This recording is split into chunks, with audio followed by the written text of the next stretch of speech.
It all starts with a boy trying to climb the stairs with a heavy load on his back. He was almost reaching the 4th floor to finish his training when he arrives at his apartment and leaves a machine. Son Jin-ho tells him that the artifact was junk, but our protagonist, Kim Tae-Kyung, says he didn't look at it properly. Jin-ho comments that he's confused, and it wasn't necessary to search so much to know that it's garbage, one just needed to look at it. The protagonist needed money, and Jin tells him to calm down because there was no need to blame someone. This angers the protagonist, who stands up to try to beat him up, but Jin tries to calm him down by explaining the rules for the awakened ones, reminding him that he is not allowed to use violence against a civilian. Tae-Kyung accuses him of saying that being an F rank shouldn't make him considered an awakened one. Jin denies having said that and mentions that if the guild finds out that he attacked a civilian, he will be fired. Tae reveals that he has already been fired. As soon as he arrived at work, the team leader thanked him for his service. He tells how he became a hunter because of his deceased father, who was also a hunter. Despite lacking talent, he became a low-ranked hunter and was proud of it. With great effort, he could pay his mother's medical bills and also help his younger sister, but now he feels like the 7 years of work were in vain. Jin feels bad for saying those words, and the protagonist mockingly asks him about it. Jin admits he's a little sorry, so Tae asks him to buy some drinks. Jin refuses, saying he's ungrateful because he has never treated him like a friend, but he eventually agrees, and they both go to get drunk. On January 1st, 2015, humanity did not welcome the new year with happiness.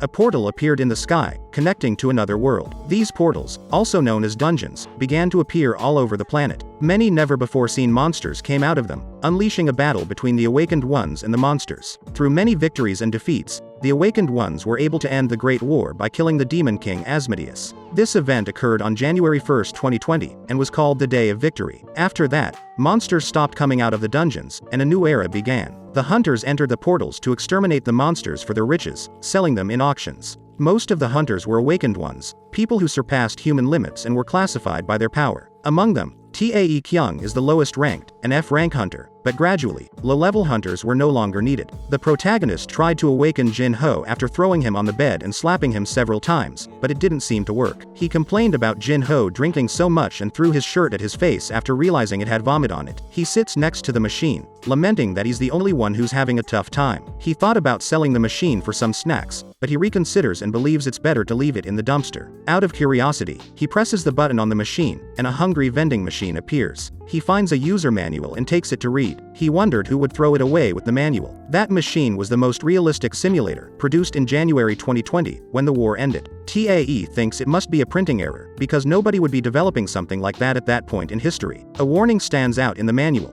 The player will not be able to log out, and if they die in the game, they will die in real life as well. The protagonist can't believe it and decides to sleep, but he can't because Jin-ho's snoring is too annoying. He thinks that getting into the capsule might be a good idea, imagining that it would be soundproof. He enters it and closes it, putting on the helmet. It's quite silent, and he can't hear anything. It feels comfortable to him. He wonders what he should do from tomorrow onwards. If he's not part of a guild, he'll need to queue early to register a request. The commissioner's office treats guildless hunters poorly and takes a significant portion of the commission. But he can't worry too much. His mother and sister live in a nice apartment. He's willing to live like a dog as an F-rank hunter to help his family, but he wonders how he will pay the rent now, imagining what his father would say if he were alive. Despite everything, he did the best he could. Regretting it, he closes his eyes due to fatigue and hopes to feel better after sleeping. The machine activates, starting a recognition process, and asks the protagonist if he wants to register. As he exceeds the response time, the game starts automatically, and the machine registers him with his name. It asks if he wants to begin his adventure, and as he exceeds the response time again,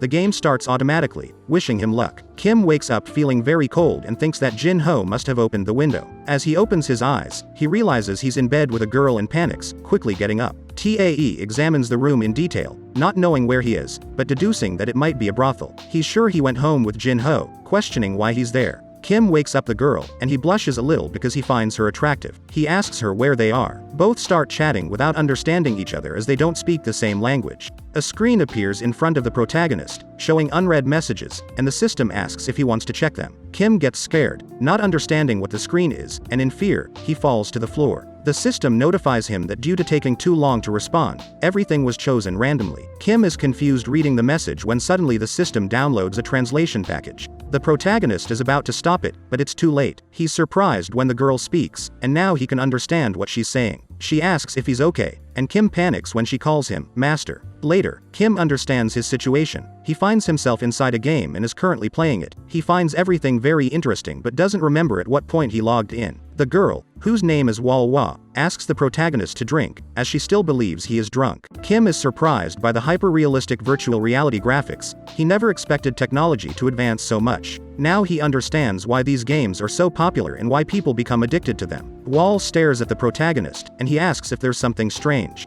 She replies that maybe she's confused because he's been acting strangely. Kim finds it amusing that she calls him master, but inquires about what she finds strange. The girl answers, everything. He hasn't been bothered, and she's even speaking to him formally. The system notifies that the tutorial mission has begun, and Kim decides to accept the mission. He must gather information and get familiar with the environment. When he sees the rewards, he is amazed. Accidentally, he reads the system message aloud, and Wall sighs because he's acting strange again. He wonders what kind of tutorial it is. He doesn't know many games, but most of them force the player to hunt rabbits or explain the user interface. He thinks it's best to follow the instructions they are giving him and gather information. He asks Wall what she knows about him. She tries to contain her laughter and says it's an interesting question. Apparently, the rumors about him are true. Kim asks about the rumors, and Wall clarifies that he should have heard them already, but she feels uncomfortable saying them directly. The protagonist tells her that he doesn't mind and wants to hear them. He approaches her, making the girl nervous. Kim steps back and says he's only asking out of curiosity, pretending that the rumors have been spreading for so long that they don't affect him anymore. The girl sighs and agrees to tell him everything. After a while, the protagonist manages to gather information. He discovers that he is in the capital of Shanxi province, known as Taiyuan. The brothel where he's staying is called Crimson Flower, located in the central city of Taiyuan. Wall is a high-class escort working in the brothel. As for her real identity, he finds out her name is Jin Tae-Kyung. She is 20 years old, and she is the youngest son of the Jin family, who reside in Taiyuan. The Jin family is a prestigious family representing Shanxi province, known for dealing with bandits and helping people with food and supplies during times of drought and famine.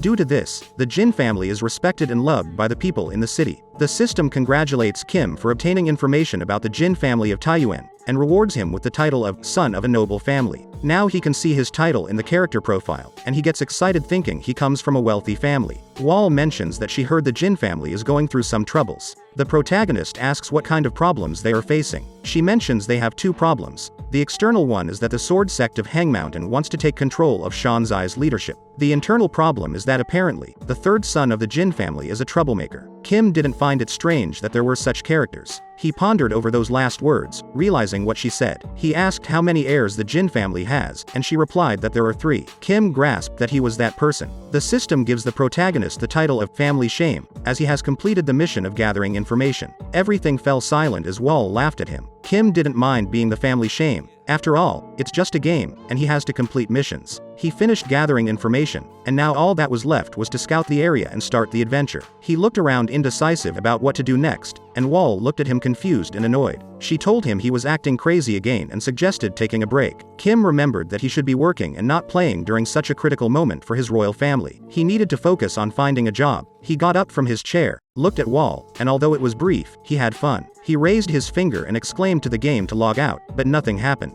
Wall covered her face in embarrassment because of Kim's actions. He insisted on logging out. He wanted to leave, but the game wouldn't let him, and he wondered why. He thought he might be pronouncing it wrong and tried various methods to log out of the account. Wall felt sad to be the only one witnessing Kim's spectacle. The protagonist was getting frustrated until he saw a system alert. Multiple screens appeared, notifying him that logging out was impossible. He got scared seeing that message and wondered if he had done something he shouldn't or if it was a system error, a glitch due to the capsule's age. He entered a strong crisis. He shouldn't have picked up the machine just because it was free, and he realized Jin Ho was right about throwing it away as garbage. He blamed himself for not reading the user manual properly. He remembered that he did read it and tried to recall its contents. Remembering the warnings in the manual, he wouldn't be able to log out, and if he died in the game, he would also die in real life. He fell to his knees, realizing he was trapped inside the world of Murim. The system announced that he completed the area recognition objective and rewarded him with the rest of his rewards. The mission linked him to the second part of the tutorial, granting access to his character profile, inventory, and skills. We transition to a scene where a carriage crosses a dirt road, and inside is the protagonist. He reflects on his situation. For the last 3 days, he has done everything possible to try to log out, but all his attempts resulted in failure. He knows he is trapped inside Murim, a martial arts game that doesn't allow him to log out. He's worried about the death warning. At first, he hoped that someone from the real world could save him, but nothing happened. It was then he understood that it's highly likely that no one can save him, but he didn't want to give up. There must be some way to escape. The user manual stated that the player wouldn't be able to log out at will,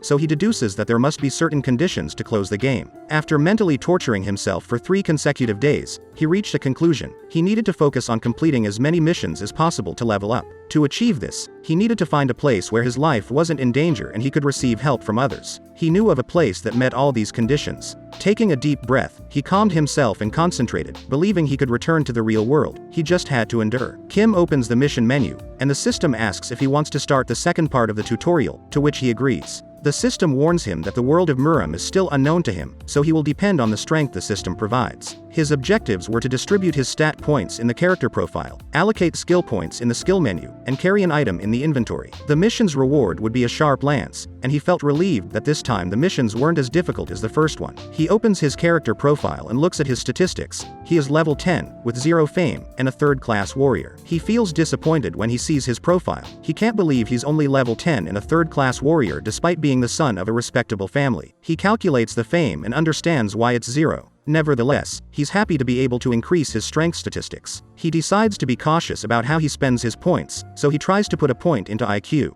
The system shows a message that he can only increase IQ by training, consuming spiritual elixirs, or through special items. He complains to the system for not telling him earlier. He doesn't need to increase intelligence or charisma right now. He wants to focus on survival, so he allocates 30 points to strength, 30 to stamina, and 40 to agility. After accepting the changes, all his available points drop to 0, and suddenly, a golden light surrounds the protagonist's body. Kim becomes alarmed by this, and his body starts levitating due to the new power surrounding him. He panics because he recognizes this type of aura. He closes his eyes and gradually descends back to his seat as if nothing had happened. He opens his eyes and looks at his hands. It was the awakening, something he had experienced 7 years ago. He wonders why he's undergoing an awakening within a virtual reality video game. The system shows him 2 messages. His profession has advanced to a second-class warrior, and he has completed the mission of distributing his points. After reading them, he focuses on his situation and opens his skill menu. His techniques, cultivation, and martial arts from the Jin family are not available to him. The only present statistics are his internal and physical states, each with 10 points. He needs to distribute 100 points. Below the screen, there's a warning that he can't use martial arts for now and that due to lack of practice, he has forgotten all his techniques. He suppresses his anger by biting his lip, finding it hard to believe that the system is serious. At this rate, he would need to practice martial arts that teach him to calm down. He wonders where he should allocate his skill points. He explains that the internal state encompasses vein and tendon structures, crucial for maintaining internal strength. The physical state involves bones and muscles, so they are important for external strength. In real life, he is a rank F hunter, and the style he developed in the last 7 years is probably more similar to external strength. Using magic or manipulating aura belongs to internal strength, something he could never achieve with his abilities. For Kim, it was important to choose options he was familiar with to increase his chances of survival. So, he allocated 60 points to the physical state and 40 to the internal state. The system asked if he was sure, and he accepted the changes. He felt his hand change, started feeling pain, and his body underwent abrupt changes. Kim's forehead was covered in sweat as he breathed heavily, realizing that his body looked very different. He was surprised by his strength, but even more excited to see that he could overflow with energy. He was delighted because Murim was a very different place from the real world, and with the system, he could become stronger, not to mention he had 7 years of battle experience. He had no idea what the limit of his power could be, but he would use it to the best of his ability. The system notified him that he completed the mission requirement. He opened his inventory and looked at a suit, the strong traditional attire, a suit for third-class individuals with no advantage or disadvantage. He equipped the suit and stored the one he was wearing. The inventory system seemed useful for missions. He completed the second part of the tutorial, and the system sent him to the third part. He looked at the lance the system had given him, a second-class weapon that could cause bleeding. He wondered why the system couldn't get him something better and equipped the lance. The system alerted Kim to prepare for the third part of the mission. The protagonist wondered what he should prepare for. It was something new happening. Suddenly, the carriage's rider called out to Kim. They mentioned having a small problem, and Kim leaned over, asking what it was. The system assigned him the mission to confront the bandits that appeared. If he failed the mission, it would be the same as dying. The rider showed the group to Kim. It didn't seem like a small problem. One of the bandits, named Jong Sam, is a man who never left the region of the 5 Great Mountains. Around the age of 20, he became the leader of a group of thieves and dedicated himself to robbing travelers and merchants passing through the area. Day and night, he tirelessly robbed, eventually earning the nickname, Jong Sam. the one of 1,000 strengths, instilling fear in the hearts of many. And on a day like any other, he took his men out to patrol early in the morning. For some reason, he couldn't stop until he left the region of the 5 Great Mountains. One of the bandits informed Jong that a carriage that seemed to have a lot of money was passing by. Sam believed luck was on his side and ordered them to hand over everything they had. The rider mentioned that there were a total of 6 bandits and emphasized that it didn't seem like they were waiting for them. Kim was scared by the number, and the old man said that bandits were common, but it was the first time he encountered one in this region. Kim asks why, and the old man responds that outside the 5 Great Mountains, it's suicide to attack someone from a martial arts family. He considers the bandits audacious for trying to rob in the territory of the Jin family. He believes the rider might have some tricks up his sleeve because he appears too calm in the situation. The old man asks if he should take care of them and pulls out a rope. Kim realizes that he is a martial arts master and not a simple escort. He's grateful that Wall didn't miss that detail. Jong repeats his demand for them to hand over their belongings. The master insults the bandits for blocking their path, saying that for all their actions, he should gouge out their eyes, tear them apart, and kill their families for 9 generations. Jong ignores the threats and even mocks him, asking if he's escorting an emperor. The old man tries to scare them, saying that if anyone gets off the carriage, his group won't survive. Jong tells him to hurry up and show who he is. Kim is excited to witness the skills of a martial arts master, but he's surprised to find that the master is stepping back. The old man tells him that he will have to step out and introduce himself. Kim nervously asks why. The master says that he is the type of person who needs to witness the power of a martial artist. He mentions that he should show them the power of a true master in martial arts, talking about knowing his story. He was able to use the celestial Jin sword at the age of 20, a sword genius who reached the peak of the Murim world. So, as an old master, he wants to see him in action. Kim thinks he's mistaken for someone else and tells him there's a misunderstanding. The rider shouts to the bandits that they provoked the second son of the Jin family, a renowned martial arts master from Shanxi. Kim tries to stop him, and the old man introduces the bandits to Jin Tae-Kyung. Kim reveals the truth about his name. The rider asks if he is the 3rd heir, and Kim affirms it. The old man starts foaming at the mouth. Kim is disappointed for believing that the old man was a martial arts master. All the bandits start laughing. Jong tells him that he doesn't care if he's the 3rd son of the family, threatening that if he obeys, he'll let him live. Kim checks his mission again, seeing that if he fails, he'll die. He wonders what to do in a fight of 6 against 1. He has fought against 6 goblins at the same time before, but against other people, it's entirely different. Jong orders one of his subordinates to check if the old man fainted. The guy throws his axe, and Kim gets scared, thinking it's a surprise attack. But the axe didn't go too far. He analyzes them all and realizes that if he removes Jong from the group, all the bandits are weaker than the goblins he fought. So, it won't be a problem to fight them. He raises his hands, and the bandits think he's surrendering or scared of the axe. Jong mentions hearing about the expulsion of one of the heirs of the Jin family, a 3rd-level warrior who only chases after women.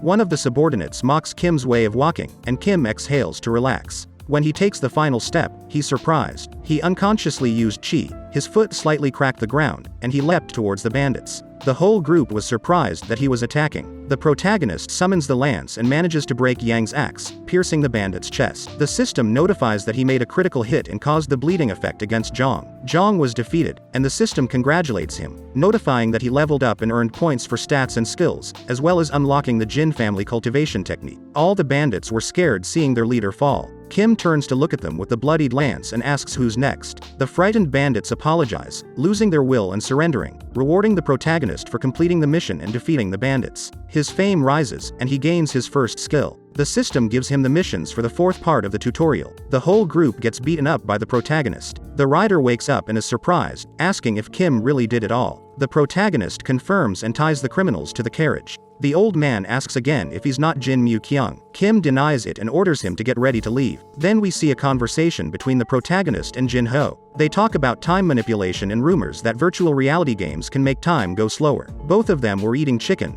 and Kim mentions he's confused about using time manipulation in game development and not in other areas. He thinks such a power would be very useful in other fields. Jin Ho calls him an idiot for believing that. He explains that virtual reality games don't make time go slower, they only make you feel that way. He then explains how virtual reality machines work and interact with the brain. Kim wonders if Jin is awake in real life, if he's still sleeping or died of old age. Then he wonders if the capsule he's using could cause a big time difference between real life and the game. But he knows it would be very expensive to do so, although with the quality of the graphics, he believes it might be possible. He's unsure what to think, but he assures himself that Jin Ho is awake or should be. He opens his skill menu and distributes the points, still not fully believing that everything happening is real. After doing so, he reads the descriptions of his skills. He has 2 first-rank skills in the highest-ranked cultivation technique in the game. His system shows him the conditions for the 4th part of the tutorial, the last ones he'll have. He needs to learn how to circulate his chi. If he fails the mission, he could disrupt his chi or die. Kim thinks it's a joke from the system to threaten him with death for a simple aura training. He wants to wait a little longer to see if Jin Ho can save him in real life. He's not sure about risking his life for items in a game. He tries to reject the mission,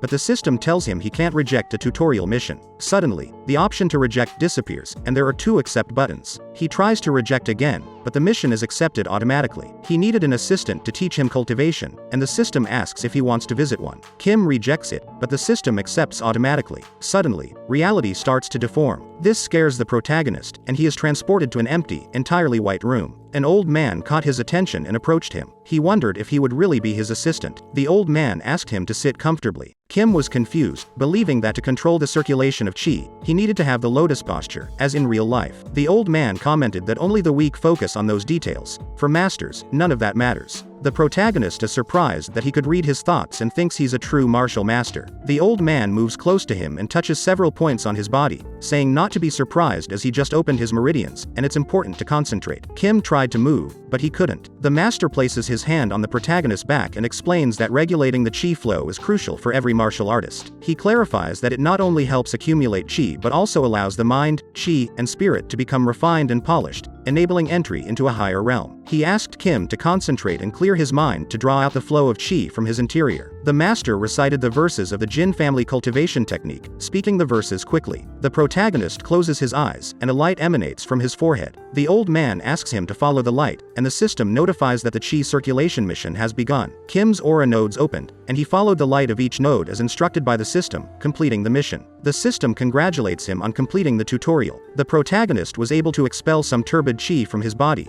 and the system grants him the ability to sense the chi strength of other people. Kim returns to reality and looks at his body excitedly. He feels as if he had rested completely. He found chi fascinating but wondered about the dark node he encountered. The writer notifies the protagonist that they have arrived at the Jin family property. We see how the cultivation had been for the protagonist. He had absorbed 10 years of his chi, a small but pure essence. However, there was another source of chi behind it, entirely dark. If he absorbed it, he was sure he would become much stronger than an ordinary person. But he didn't want to do anything other than what the system asked, so he didn't take the risk and absorbed the pure chi. The protagonist gets off the carriage and is amazed by the views of the Jin family territory. He asks the rider if they could go a little slower, and the rider agrees. Kim opens his skill menu, reading the description of his chi sense, and imagines it works like the power scanner in Dragon Ball. He decides to try it out and activates his chi sense. A circle appears beneath his feet. The system explains that the skill is at mastery level 1 and can only identify things that are level 30 or lower within a range of 30 meters. Kim concentrates to sense the chi and sees that the rider's name is Wang, and he's level 4. He's surprised and thinks a skill like that will be very useful. He considers himself lucky after the system granted him that ability. He opens his mission menu. The mission the system gave him was to log out. To achieve it, he needs to reach the first class realm, be at level 30, and have 500 fame. If he accomplishes this, he can log out. He's delighted that he finally has the opportunity to log out, shouting in excitement and celebrating. He starts laughing, realizing he worried for nothing. He only needs to use his combat experience and the game system properly to log out quickly. He will no longer have to rely on the help of the outside world. He had planned that as soon as he got out, he would punch the game developer in the face. The rider stops in front of the gate of the Jin family's grounds, and a guard named Hyuk Mu Jin introduces himself as the captain of the Jin family guards. He asks for their identities and the reason for their visit. Wang replies that they come from the Crimson Flower. Hyuk asks if they mean the brothel and wants to know what business the Crimson Flower has with them. Kim coughs to get his attention, thinking that the guard should recognize him as a member of the family. Hyuk opens the window and asks the protagonist to come out. Kim asks if he means him, and Hyuk scolds him for acting dumb. The protagonist wonders why this reaction and doubts if he really recognized him.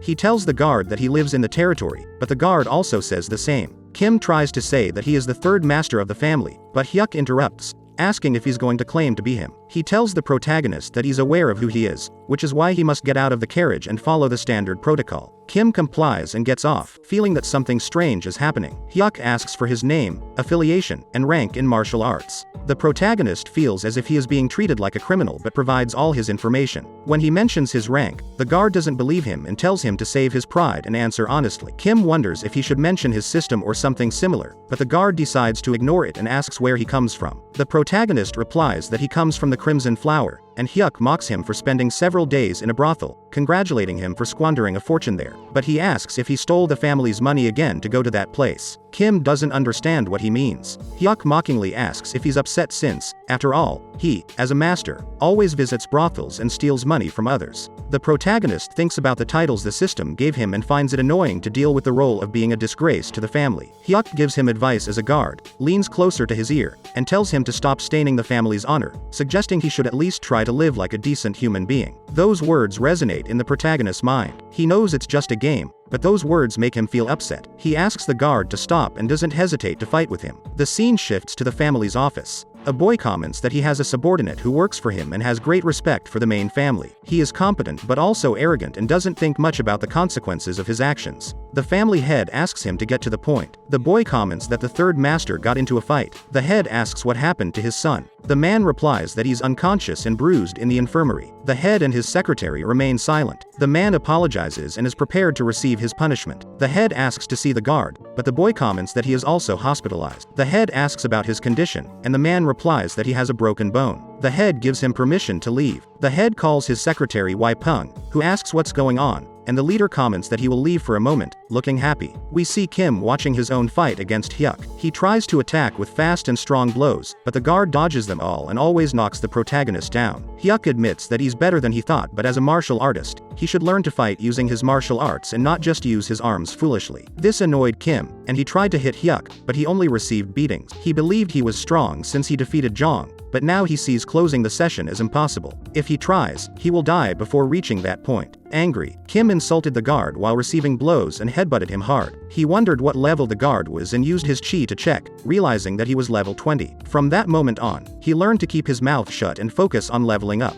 After his fight, Kim wakes up in the infirmary and asks where he is. The doctor explains that he was unconscious for an hour. This surprised the protagonist, who couldn't believe he was unconscious for a whole hour. He got up from his bed in shock and touched his wounds, which hurt a lot. The doctor informs him that he has bruises all over his body and that it will hurt for a while. The doctor leaves, and Kim opens his character profile, noticing that he has 10 points to spend. He didn't plan to end up in this state and adds all the points to endurance, thinking that if he had distributed them before, maybe he could have won. But he quickly dismisses that possibility, knowing that with his way of moving, levels, and stat points, it wouldn't have made any difference. If he wanted to defeat someone like Hyuk, he would have to practice martial arts. The head of the family enters the room, telling the protagonist that he looks pathetic in his current state. This surprises Kim, wondering who he is. He tries to use his chi sense but gets scared because he can't see the level or the name of the head. The head asks about Kim's condition, and the doctor replies that he only has bruises. The head considers it unfortunate, as he should have had a broken leg. Kim concludes that the head's power is much higher than 30 levels. He analyzes the doctor's and the man's behavior and deduces that he is his father. Quickly, the head orders the doctor to leave, and the frightened doctor complies.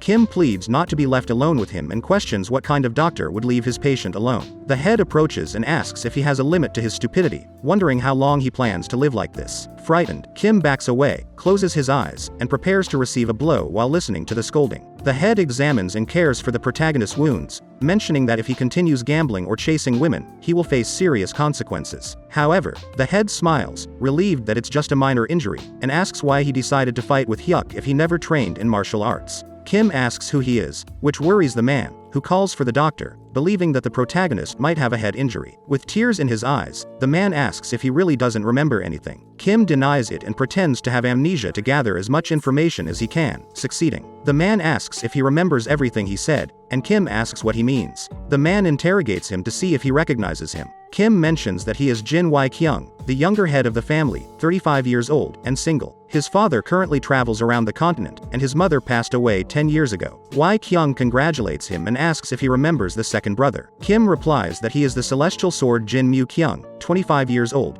and the current disciple at the Temple of Heavenly Gates. Tae-Kyung is pleased but mentions that he never told him Jin Emu's nickname. The protagonist quickly pretends to have a headache to distract Tae-Kyung. Later, Kim leaves the infirmary, and they tell him he only has a bruise. The swelling and bruises will disappear in 4 days. A monk approaches the protagonist to escort him to his residence and explains who the inhabitants of the entire Jin territory are, as well as what each building is. Kim feels relieved that Tae-Kyung sent someone to explain things to him. The monk guides our protagonist to his residence, where he has his personal temple. He tells Kim that the second floor is his room, and he has servants in various places. If he needs anything, he can ask them. The protagonist explores the entire temple in awe, In real life, he has to live in a rundown apartment, but in the game, he has a complete palace. He wonders what they have in store for him in his residence. He approaches the door and opens it, only to be disappointed to find that the entire floor is dedicated to fashion. He goes to the only room left, opens it, and finds an old office. He dusts off the books and comes across one titled 3 Feet of War Technique. He uses the system to analyze the book, which turns out to be a 3rd grade martial scroll. A notice appears, asking if he wants to learn the martial arts from the scroll, and Kim is about to accept. However, he notices numbers in parentheses and realizes that there is a limit to how many martial arts he can learn. He throws the book and looks at several filled shelves, exclaiming that if there's a limit, then he won't waste his slots on 3rd grade skills. He searches for books with higher ranks and comes across an erotic novel. At night, Kyung finishes his work, and his secretary congratulates him on his good job. Both walk through the family's territory, and the subordinate puts his jacket on Kyung due to the cold. Kyung thanks him for his concern.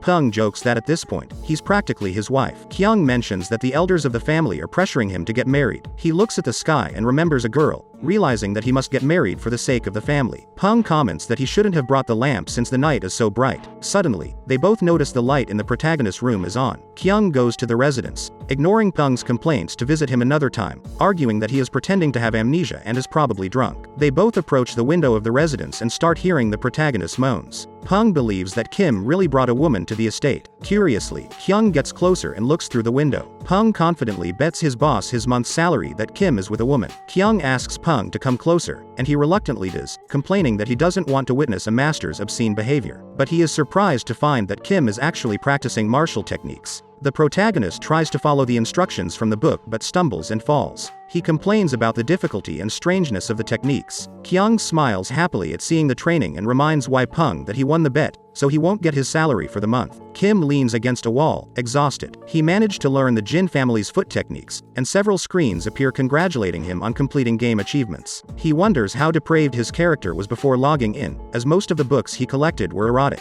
But he's grateful that he still retained the foot and lance techniques of the Jin family, which his character had forgotten. He checks the statistics of the foot technique and realizes it is a first-class skill. It is too complicated, and if he even slightly steps out of place, he fails. If he performs an action too late, he also fails. He considered it a miracle that he could complete the training. As he rested, he noticed that it was already becoming daylight. He used the system to assist him, but it still took him half a day to learn it. He wondered how much time it would take him to learn the lance techniques. Kim gets up and stretches. He didn't care much. After all, it's his 5th day in Murim. For now, all he could do was focus on the things he can accomplish. He decided to stop his training for today and retires with an erotic book. Later, Kim practices his cultivation when a monk enters to deliver a tray of food, surprised that he was awake so early. The protagonist reveals that he couldn't sleep. Since he started circulating his chi properly, he feels his soul purer, and he doesn't tire easily. The monk comments that it's possible that his injuries might worsen and asks him to rest a lot. However, Kim feels that most of his pains have disappeared after cultivating. The protagonist wanted to ask about something, but the monk interrupts, saying not to be so formal with him. Kim asks if there is an available training room he can use. The monk wipes his sweat with his cloth. The protagonist thinks he should speak more informally and believes that the game is rubbish. It has realistic graphics, but it makes him feel bad to talk informally to an older person. We switch to a scene with Pung and Kyung. Kyung is happy about something to the point where he won't be working and throws all his things in the air. Quickly, Pung catches everything and places them on the table, reminding his boss that if he does that, things will be problematic again. Kyung comments that his younger brother is practicing martial arts and can't work in a situation like that. Pung asks for permission to say something, but Kyung denies it. The secretary ignores the order and tells Kyung that it's the 5th time Kim has embezzled funds, not to mention the things he has stolen. If they were following the family's laws, he would have been executed. It's a miracle that Kim is still alive. Kyung asks why he's telling him this now, and Pung mentions that they are just facts, but he can ask anyone in the family, and they will all have the same opinion. Despite being his beloved younger brother, people hate him. Kyung asks if Pung has something against his brother based on his tone of voice. Pung responds that he's frustrated because all the problems caused by the 3rd master have made him lose standing with the elders. He reveals that the elders are aware that the 3rd master still receives money from the family, which he uses to cause more problems within the family. This annoys Kyung, and he cracks the ground with a slap of his hand. He approaches the window to take a breath. The boss says that this will be the last chance he gets. Pung tries to stop him, but Kyung interrupts him. He comments that Kim is just a child and has now lost his memory, but thanks to that, he has become a different person. He asks Pung if he can't see that as well. Pung thinks about it. It seems strange that the third master is practicing martial arts. Kyung looks out the window and asks Pung to issue an order in his name. Later, Pung reads his boss's instructions. After breaking the 14 sacred laws of the family, Kim will be imprisoned in the training cave for an indefinite period. Pung gives the order to tie the protagonist up like a criminal, and the monks approach. Kim starts laughing. He stops the monks and starts complaining, exclaiming that he only wanted an available training room, not to end up in jail. He was very upset about that decision, especially the indefinite period. Pung tried to calm him down, but the protagonist didn't want to listen and threw a tantrum. Pung gets angry and uses his spiritual sense on Kim, telling him not to panic and to listen carefully. Kim asked if the spiritual sense was something that martial artists do. Pung explains that he might receive worse punishments, which is why Kyung took matters into his own hands. Even if it's for an indefinite period, Kyung won't leave him there forever. The most likely scenario is that he'll be confined for 7 days, but Kim tries to negotiate and asks for 3 days. Annoyed, Pung threatens him to stop complaining. Kim looks at his stats and accepts the conditions when he sees that his information is unknown. In the prison, the guards lead Kim, who is tied up, to Kyung. The latter looks at him and asks if he has anything to say before going into solitary confinement. Kim tries to say something, but Pung looks at him, and he quickly accepts the punishment. Kyung mentions that his release will be informed at another time. The doors open, and they guide Kim inside. Kyung whispers to him that he provided everything he might need, wishing him luck. The protagonist smiles, and the doors close. That night, Kyung is worried about Kim's condition, as he is locked up with his injuries. Pung tries to reassure him that they are minor injuries. Kyung comments that he doesn't know how weak and fragile his brother's body is. Pung reminds him of an incident that happened last year with the 100-year-old ginseng, which Kim ate. Kyung admits that his brother's memory loss, external and internal family problems have caused him stress. He highlights a secret meeting that worries him, mentioning the sect of the sword from Mount Hang. Kyung asks about the intentions of that group, but Pung hasn't discovered it yet. So, Kyung orders to inform everyone in the province about the potential problems with the sect. Meanwhile, in the prison, Kim trains with his lance and completes his lance training, earning a point in his attributes. If he had known he would be locked in a training area, he would have asked to stay longer. The system warns him that he developed fatigue and hunger, so Kim takes out a grain pill. He was disgusted at first, but he consumes it, regaining all his energy and earning an additional 2 points for 1 hour. He decides to eat all the pills but develops excessive consumption. Now he can't move within the next hour. He solves everything by vomiting and starts training his lance mastery. He puts in his best effort but complains that as everything improves, it becomes more challenging. Plus, he lost an hour of training. He practices each technique, this time with slowness, and the system notifies him that his foot technique has improved. This confuses the protagonist. He realizes that he can combine his lance skills with the foot technique. He thrusts against the wall, leaving a hole, but then he faints. He exhausted all his chi and overexerted himself with fatigue and tiredness. As a result, all his combat attributes improve in rank. We switch to a scene with Jin Ho waking up, looking at the machine. He approaches, opens the capsule, and wonders how Tae could sleep in there. He takes off the helmet and tells him that they will have soup to get rid of the hangover. Tae wakes up in real life but is transported back to the game. He checks his stats and sees that he reached level 13, and all his skills have increased. The reward he received for his training was a ring. He equipped the item and distributed his points, took his lance, and continued training. He wondered if with his current strength, he could defeat Hyuk. At that moment, the system notifies him that he unlocked the practice function. Now he can summon illusions of past opponents he fought and trained with them. He checked the options and could only summon Jong and Hyuk. He tried summoning the guard and was surprised that it looked identical. He touched it and realized he couldn't harm it. The system informs him that he can choose the opponent's level, so Kim sets Hyuk's level at half of his strength. He started his training and fought the illusion. He thrust, but the specter dodged it, so he made a slash. The copy evaded in time, and Kim took the opportunity to strike its face with the lance. He wondered why it was too easy, so he tried training with Hyuk's copy at full power. The two faced each other. Meanwhile, at the gates of the Jin territories, several riders appear, but a guard stops them and asks for their identification. Back to Kim, he wonders why he keeps winning. The simulation is supposed to show the power difference between him and someone else. He shouldn't be so strong after training for just a few days. He thought it might be because he uses a lance, and the copy doesn't. He needed to see Hyuk with a weapon to add it to the copy. He came up with the idea of transferring his skills to Hyuk's copy to see where he is lacking in his martial arts. They both prepare and engage in an evenly matched fight at first. Hyuk avoids a thrust and attacks the protagonist's feet directly, but he manages to dodge it and defeat the copy. After winning, his attributes improved in rank again, and even his level increased. Kim opened his character profile and felt motivated by the strength he gained in 5 days. If he continued like this, he could probably defeat people like Zhang and reach level 30 easily. He remembered his family and swore to return soon. Suddenly, the door to the room opens. It's Peng. The protagonist approaches and asks if he's going to be released, which Peng confirms. But he warns that he has to go to a place immediately. He explains that Kyung is waiting for him in the Grand Political Hall, gathered with the entire main family and the disciples of the Hang sect. When Kim hears the name, it sounds familiar, and he has a bad feeling about it. He asks to change and take a bath, but Peng doesn't allow it. He asks him to be honest and if he tried to violate the lady from the Hang sect. Kim becomes worried and wonders what terrible things his character did before the login. Peng and the protagonist walk towards the political hall, and Kim tries to explain that he would never do that, but the secretary doesn't believe him and mentions that Kyung is the only one who has faith in him. They enter the hall, and everyone present looks at the protagonist with anger. He feels the atmosphere is tense, but he still wants to find a way to survive. The system detects a bloodthirsty sensation, and Kim turns around scared. A man greets him, saying that his dishonor knows no limits.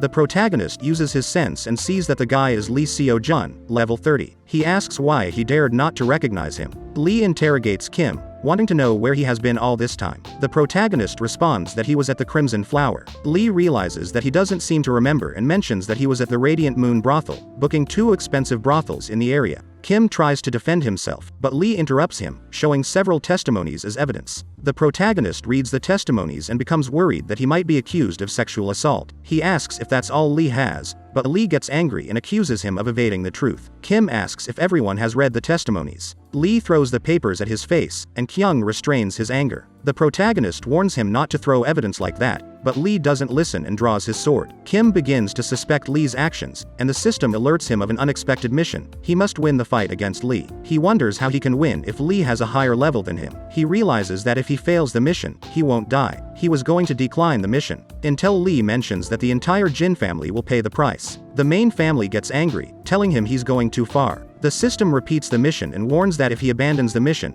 the Hang sect will declare war on Jin, and Kyung will be named the enemy of the faction. Kyung tries to stop the fight, passing the threats off as a poor choice of words on his part. This angers Lee, who asks if he thinks he's there without a reason. He mentions that he's present because he's the first son of the Hang sect, and the leader has given him full permission to exercise his power. Kyung asks what he means, and Lee reveals that he just wants a battle with the third master. Kyung tells him that wasn't his question, he wants to know what his purpose is. Lee demands him to withdraw his control over Taiyuan, and if he complies, he'll let the incident pass. The main family gets angry at his words, and unexpectedly, Kyung declines the proposal. Lee asks if it will be resolved through a fight, but Kyung rejects that idea too. Lee mentions that the only way to resolve the matter is by declaring war. Everyone present discussed the issue. An uproar broke out, and Kim waited to see what would happen. Impatient with the lack of a decision, he accepted the challenge. This surprised everyone, including Peng. Lee glanced at the protagonist, and Kyung tried to stop him. Kim insults and challenges Lee to start the fight right away, and Lee smiles. Both of them gather in the dojo, supervised by both factions, who are going to witness the fight. The main family believes the protagonist has lost his mind. Kim is nervous. He is 16 levels higher, and his bloodlust is too intense. He wonders how he won't die.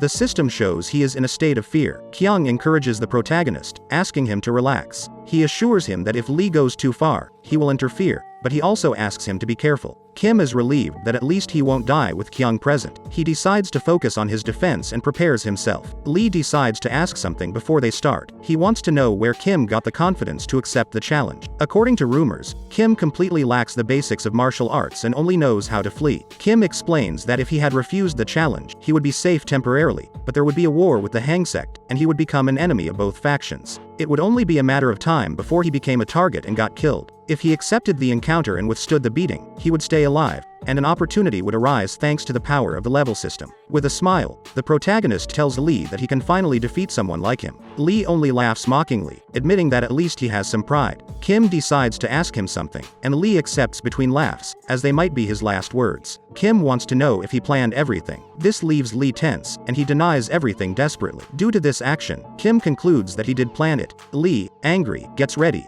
exclaiming that he will rip off the protagonist's head and lunges to attack him. Kim uses his lance to protect himself from the blows, retreating a bit due to the force. Lee starts attacking with several quick slashes. The protagonist defends himself from each blow as best as he can, surprised that Lee is so strong. Lee delivers a diagonal slash, and the protagonist barely manages to block it. Lee offers him a chance to beg for forgiveness right now, as he will only rip off his arms. Kim continues to protect himself from the blows. Although his enemy was very strong, he felt for some reason that he could do it. Lee delivers a vertical slash, and Kim stops it with his lance. The impact of both weapons raises dust. Lee can't believe he dared to stop the attack. Kim nervously realizes his position and wonders how strong the offense is. He uses the base of the lance to hit Lee in the face, surprising both sects, and Kyung gets excited. Lee starts bleeding from the mouth, but he doesn't seem bothered by the blow. There, the protagonist realizes that his punches can hurt him. Lee assumes his combat stance and mentions that he won't get very far. Kim interrupts him, saying he should prepare because he's about to get beaten up. The effect of fear is removed, and we are told Lee's story. As the first son of the Hang sect, he always knew how to wield a sword. He wasn't a prodigy, but he worked so hard in training that he could reach the first-class rank at an early age. He became the hope of his family, and the great fortunes began to follow him wherever he went. The problem of the Jin family was something the Hang sect could use to increase its power in the Shaanxi province since Kim's reputation was low. He knew that no matter what the Jin family did, their influence and reputation as a martial family couldn't prevent wars. Back to the present, Kim is surprised that he kicked Lee, knocking him down, causing him to drop his sword.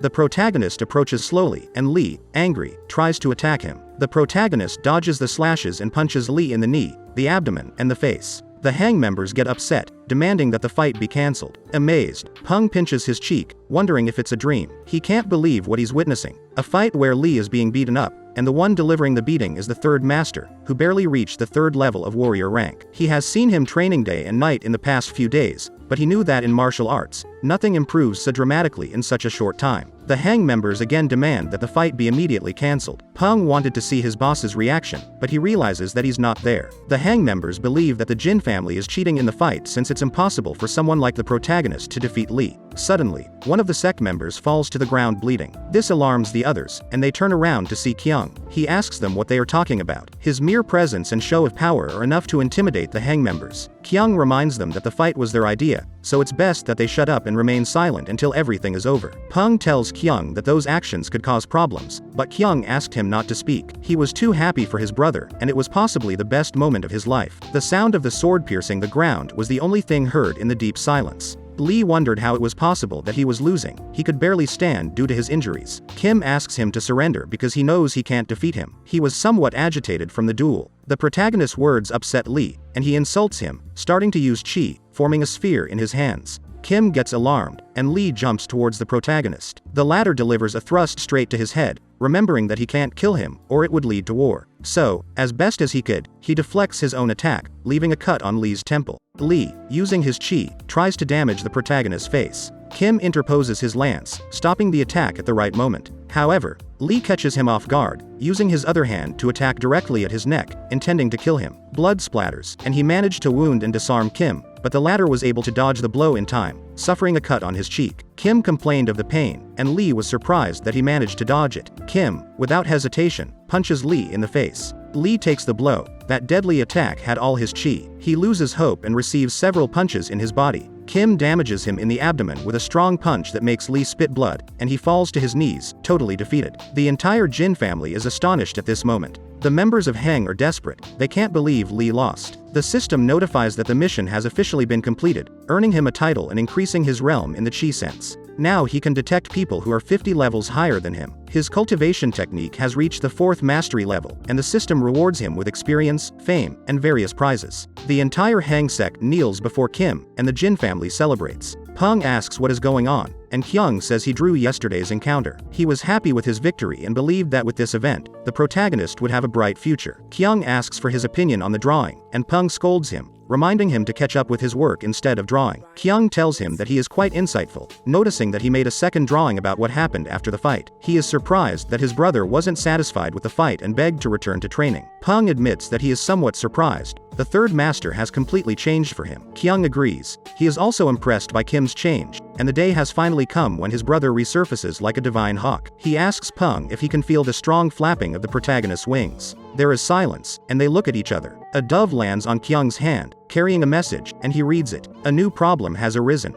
We switch to a scene of the protagonist running and throwing a punch. Lee wakes up suddenly, agitated, while being transported in his carriage. He is angry and disappointed with himself for losing the fight against Kim. He hits the wall, and the guards notice and ask if he's awake, but he ignores them, promising to kill Kim with his own hands. The guards discuss among themselves to continue the journey. Suddenly, something pricks Kim's forehead, and he realizes it's a needle. A mysterious and dark voice says that continuing would be ideal. This alarms Lee, and he turns around, seeing the figure. The hooded figure comments that if he lets him return to the Hang sect, he will put him in a different position. Lee starts turning green and foaming at the mouth. The person touches the needle and pushes it further into his forehead. He tells Lee that it's best to stop at the mounds in the north of Henan and then return to the Hang sect. The needle is removed, and Lee begs to be saved, then he collapses on the floor, totally green. The person bids him farewell and disappears, laughing at his death. Later, we see Kim cultivating his chi in the training cell. He recalls the final moments of the fight when Lee used his chi and wonders if his victory was due to distributing his points instead of dividing them equally. His strength, agility, and endurance were better than Lee's, not to mention he already had combat experience. He considered everything and concluded that he was strong enough to defeat someone at level 30. But although he attacked Lee mercilessly, he could withstand most of the attacks, and the final blow with chi was strong enough to pierce him. So, the difference in chi between the two was significant. Kim stops and looks at the system messages. He opens his character profile, and the system warns that his chi has increased, but the statistics appear the same as always. He looked at his rank and wondered why he was still a second-class warrior if he defeated a first-class one. The only thing Lee could surpass him in was strength and chi. At that moment, he realized something. Based on Lee's age, his chi is around 20 years old, so he will need to double his chi to be able to leave. He complained because he has been properly circulating his chi, but nothing has changed. He lay down on the floor. He wondered if he should consume spirit pills or something similar. He thought that if he begged Kyung for spirit pills, he wouldn't refuse. If that didn't work, then he had no choice but to consume the dark chi inside him. Throughout his cultivation time, he has been extremely careful, as even the slightest threat could compromise his life. But now that nothing serious has happened all week, his plans change. He gets up and tells himself that he can temporarily solve the problem of his chi,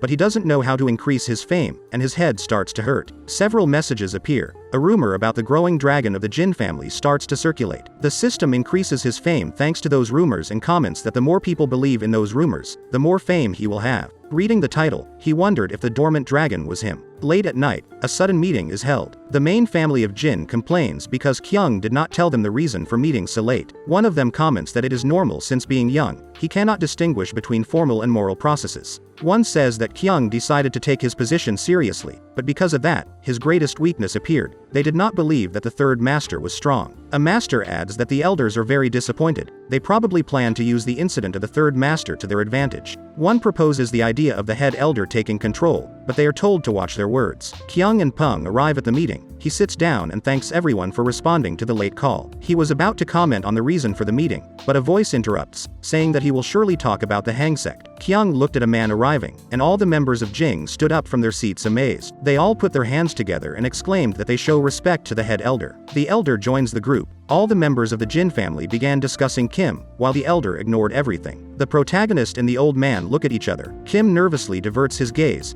wondering why the old man is looking at him that way, scaring him. He was the head elder, the leader of the entire family. They remind Kim that he is his grandfather and the great lord of the family, so they ask him to show his respects to him. Kim nods. He finds it curious that he could meet his grandfather first before meeting his father. Everyone tells him that something is coming, and he shouldn't panic. They tell the protagonist that he should answer as honestly as possible. Kim wonders why everyone is so tense. Kyung smiles and draws everyone's attention, announcing that the interrogation can officially begin. Kyung asks if he poisoned Lee, leaving the protagonist confused, not understanding anything. He responds that it's too obvious, that it has nothing to do with Lee's poisoning. One of the masters asks if he has any valid evidence, another supports him, saying the same. Kim sighed and asked why he has to be the one to prove it. He tells them that they should bring the evidence. The head elder interrupts the interrogation and asks how it all started. One of them answers that it started with the third master, as he not only tarnished the name of the Jin family but also the honor of the Hang sect, and it was all his fault. The elder ponders the words, and Kim becomes angry because all the masters agreed to accuse him.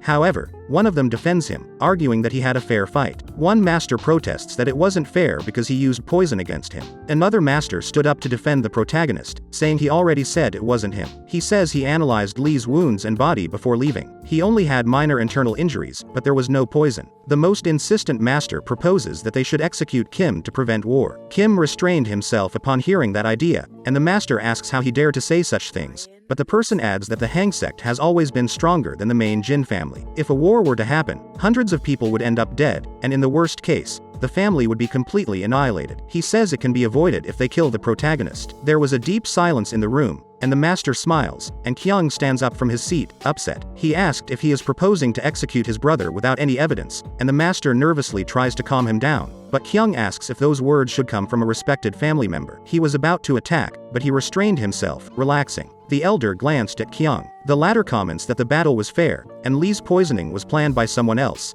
Everyone in the room should be sure of that. He asked them if they were willing to surrender to an enemy out of fear, even if they didn't know who was behind it all. The Hang sect has already raised their weapons. They don't know when they will arrive, but it's too late to stop them. The only thing they can do is to face them. One of them asks if they want to live, another tells him if they want to protect the family. A master says that if the decision is that, then they should prepare their men for battle or offer Kim's life. Kyung doesn't think it's a bad idea if they want to live as traitors in their eyes. The elder applauds, impressed by someone so young to be the head junior. He has grown up as a splendid man. He is impressed with Kyung and praised him, saying that's how a head junior should act. Kyung apologizes for all his past decisions. The elder pats Kyung's shoulder, commenting that humility can be enhanced by pride, and there is nothing to regret. For the elder, it was common sense for everyone to fight against any enemy that appears at their gates, but he found it disgraceful that the pillars of the family would offer the lives of their own to stop the war. Kim is speechless by everything his grandfather is saying. One of the masters tries to correct him, but the elder interrupts, saying that they should keep the family united now that they are on the brink of war. The old man suggests to Kyung to offer the head of the master who insisted the most on executing the protagonist. This frightened the master, and Kim wonders why his grandfather is now on his side. Kyung refuses. He couldn't do that to someone who has been loyal to the main family for many years. He decided to overlook the incident as if it were a slip of his grandfather's tongue, and the elder laughs, thinking that his grandson is much more generous than him. He expresses gratitude to Kyung and intends to leave the meeting. Immediately all the masters jump to apologize to him, saying it was all a mistake. They beg him that if he leaves, they will never be able to overcome the shame. Kim looks at all of them strangely. Kyung saved him, but still, everyone obeys his grandfather. At that moment, he realized that several masters were acting suspiciously, and he had a bad feeling about it. The elder takes Kyung's hand and raises it, saying that he will take the lead and asks everyone to show their support. If they unite under Kyung's leadership, the Hang sect will never defeat the main Jin family. After that speech, all the masters accepted the idea and bowed to Kyung's command. Kyung thanks them, and the elder smiles. At that moment, Kim realizes that the whole meeting was part of his grandfather's plan. A guard interrupts the whole meeting, announcing that a message from the Hang sect has arrived. Kyung takes it and reads the message. It was the official declaration of war from the Hang sect. The elder, annoyed, orders everyone to prepare for the fight. The system informs that Hang declared war on Jin, and now he is the enemy of the Hang faction. If he flees, he will be pursued by misfortune, so it gives him the main mission of the war. In the midst of a sunrise, a guard used a pigeon to send a message. Several left on horseback, and many birds began to be sent. The main family asked all the members and warriors of Jin to gather. The protagonist's mission was to make Hang surrender or exterminate them, but the reward and the consequences of failing the mission were unknown. Kim looked at the screen, and Kyung handed him a glass of water, saying that he must be tired. Kyung encourages him, saying that the war was destined to happen, and it wasn't his fault. Kim took the water and thought to himself that it was obvious that he wasn't to blame. Pung tells Kyung that he still can't understand what his true intentions were. Kim sees the elder as if he were a politician,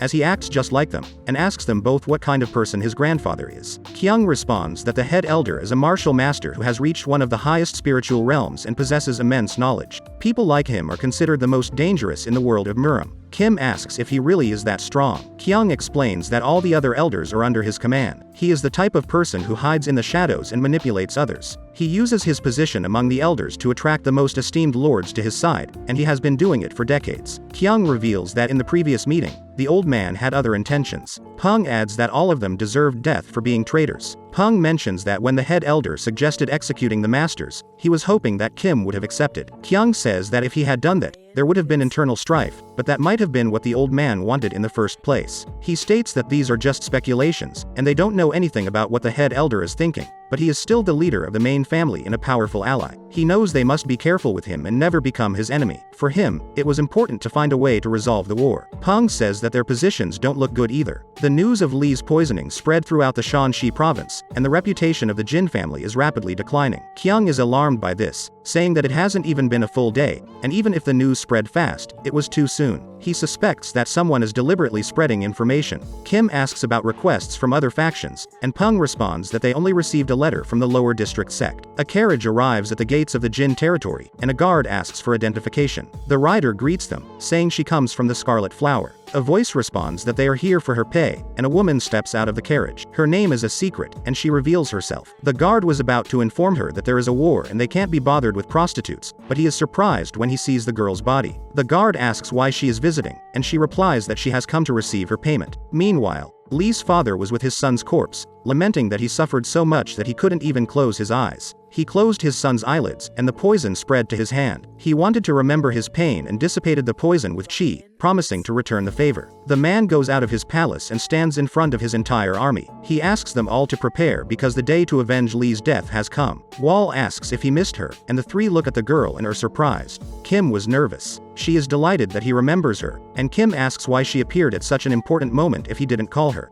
Kyung tried to stop him, but the protagonist apologized to him, saying it had nothing to do with him, and he tries to persuade Wall to leave. She found Kim's attitude adorable, but she mentioned that she was there because she had business to attend to. Kim took her by the arm and tried to pull her away, but he couldn't move her and wondered why. Kyung asked the protagonist to stop and show more respect, revealing that Wall is the leader of the lower district. Kim froze upon hearing that. Wall smiled, and out of curiosity, the protagonist checked Wall's level. She was level 50. She took a seat and introduced herself to Kyung. Wai, Peng, and Kyung also introduced themselves. Wall mentioned that it's hard for her to listen to a certain person, and Kim introduced himself as well, while his brother and Peng looked at him. She greeted him and was delighted to meet him. Kyung coughed and was surprised that she was so familiar with his younger brother. Wall commented that he is a regular customer in her store and at the Scarlet Flower, which is her main division. Peng and Kyung looked at the protagonist after hearing that he is a regular customer, but Kim didn't have the courage to look at them. She wanted to negotiate right away, and Kyung expressed gratitude for the support of the lower sect and asked why she wants to help the main family.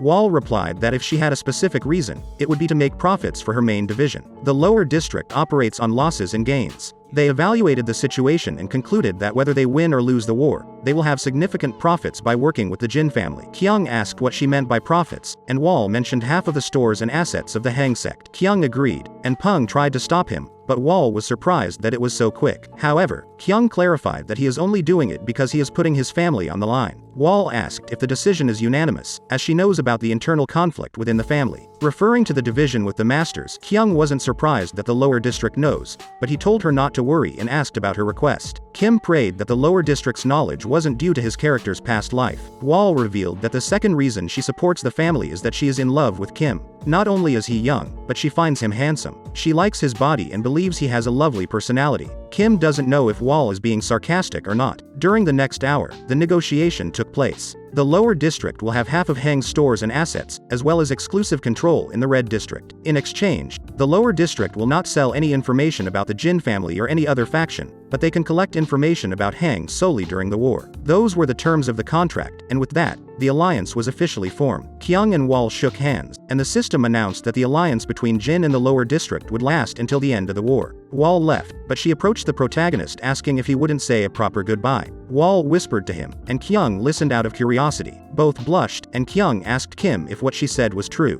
Nervous, the protagonist decided to accompany Wall to the exit. During the night, the war took place, and Kim reminded himself that it was all just a game. Several bodies were gathered to honor their deaths. Martial artists of all ages were present, and Kim felt disgusted seeing so many corpses to the point that he restrained himself from vomiting. Trembling, Kyung covered the face of a corpse, feeling guilty that the children were suffering the consequences of the war. The old man arrives and tells him that's the reality of war. Both the loser and the winner suffer equally in war. He mentions the leader of the Hang sect, Lee Chen-baek, and that his war methods don't seem strange to him, as he has lived a vagabond's life. He tells him it's evident from the way he treated the children, but Kim thinks he shouldn't talk like that in that situation. Kyung warns the old man to be careful with his words as the children are part of the family. The old man argues that the children are no different from the warriors, and there will be deaths just as bad or worse than those. He mentions that it's possible that such deaths are happening right now. Kyung becomes angry with those words, and the old man reminds him that those are the consequences of his decision. They look at each other face to face, and the grandfather explains that Shanayan, Yingxian, and Shujo are immediate neighbors of the Hang sect, so those are the places they might have attacked first, reminding him that he was aware of this information. He advised him not to send a messenger pigeon, but he still did it, and now he will carry the guilt in his conscience. The old man reassures him that he is not there to scold him, emphasizing that his decision was the right one. Kyung, trembling, tries to explain himself, but the old man cuts him off, saying that the war has just begun, and everything has a price. He must never forget that he is the head of the Jin family and is responsible for feeding and nourishing the mouths of the people. Kyung remains silent, restraining himself. It's irritating to hear his words, but he knows that the old man is right. In times like these, his top priority is to stay focused. Kim stays quiet, listening to the entire conversation. The protagonist thinks that in peacetime, the old man is an enemy, but in desperate times, he is someone you can apparently trust and a relief. The grandfather looks at Kim. He didn't expect the third master to be there. The protagonist nervously introduces himself. He mentions that he heard an interesting rumor about the title of the sleeping dragon of Shaanxi. Kim is surprised and coughs.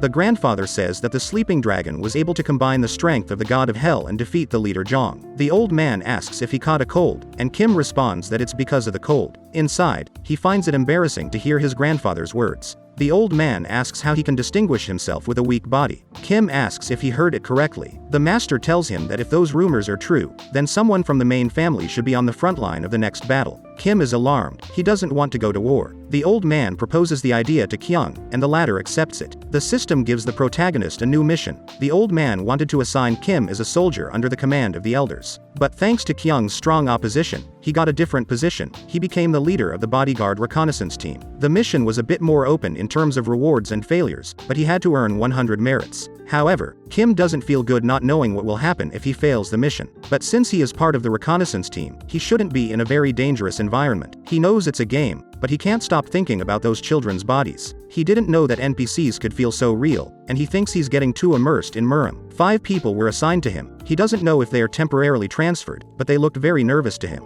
Among them, there was a boy who was excited, and Hyuk, who meets with them and explains everything. Kyung was in his office, looking out the window. Pung comments that the protagonist left at noon and should arrive at his destination in 2 days. Kyung tells him about his brother's position and asks when he will stop treating Kim like a child. He has faith that he will be fine. A pigeon lands in Kyung's office with information from the lower district. Heng was attacking the Zhengyang area. He's surprised they managed to do that, as even the elite force would find it difficult to breach the defenses in such a short time. It was only a matter of time before they reached Taiyuan. Some people from the main family have not returned, and from the enemy side, a man known as Zhou Pil appeared. Kyung orders Peng to send men to Zhengyang but wonders where Kim is, and Peng responds that he is in Zhengyang. And that's how the first part of this manhwa ends. If you have reached this part of the video, let me tell you that you have been one of the few people to make it here. So comment the word hunter in the comments. Remember to subscribe to not miss any videos. With that said, see you in the next video.